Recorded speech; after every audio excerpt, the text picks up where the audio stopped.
and push her away and say, you don't dress good. The colors you're wearing are not appropriate. You have jewelry on. You got makeup on. You're wearing a pants. Don't come close to Jesus. But this woman decided that, listen, I don't care what men may think. I see my blessing. I see my deliverance. I see my salvation. And I'm going to touch him.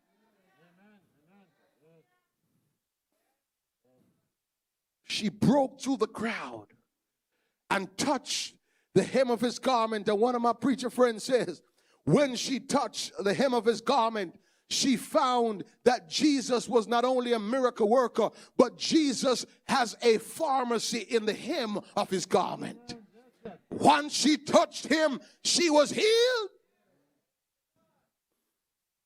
When she realized that something happened, she went, all of a sudden Jesus stopped the crowd, and here it was. If Jesus did not intend for attention to be drawn to the situation, he would have just proceeded.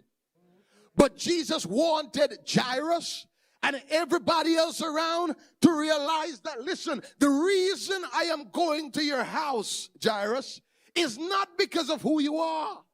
I'm going to your house because of who I will meet on the way to your house.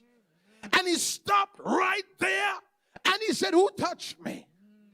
When it was made clear that the woman was the one that touched him, she came up and she was apologizing and doing all that. And Jesus said, listen, sister, listen, daughter.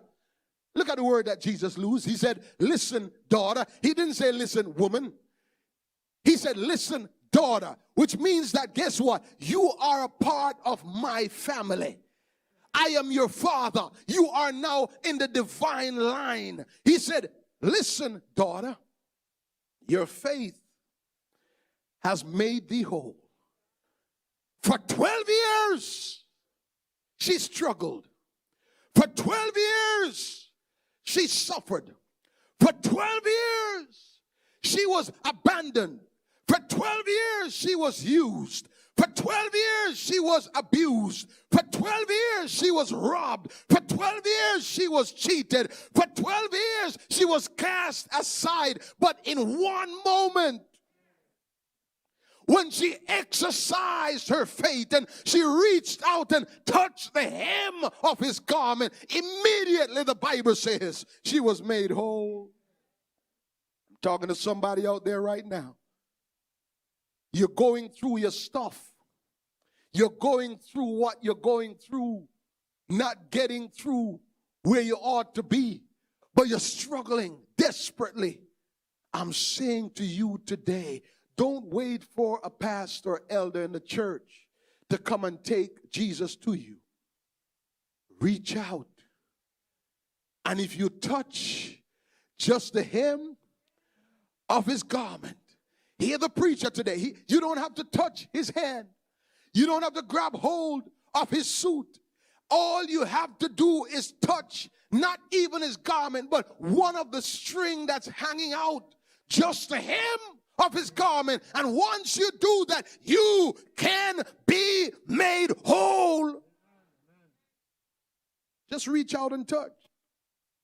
And as he touched, and all that happened, Jesus got over now to Jairus' house. They told him that, listen, man, she dead. No need to go any further. She's dead. But as Jesus got to the house, he did something. Watch this. When the Bible puts information in, don't miss it. Jesus decided that, you know what? I'm going to separate some of these people here. Just give me Peter, James, and John. All of y'all just stay. All of you just hang tight. Give me these folk. And she went inside. And as she went inside, she says to the girl that was dead, people were looking at him and saying, this crazy fool. She dead already. What are you coming to do? Jesus doesn't say anything. He just did what he had to do. And that's how he operates. We don't use words to get back at people. We let the action speak. And so Jesus just said, just come out of my way. I mean, just excuse me. Give me away. Just clear the path. So Jesus just walked in and he said, Peter, James, you come with me. And they walked in and went up to where she was. And he says, Talita Kumi. That's all he said. Little girl, arise. Now hear it. If Jesus did not say little girl, everybody who's been dead from Adam would have gotten up, because Jesus, don't you know, is the resurrection. And don't you know that Jesus can speak the word and it is done? And so he said, Talita Kumi, little girl, get up. 12 years old. She's lived for 12 years. And she died.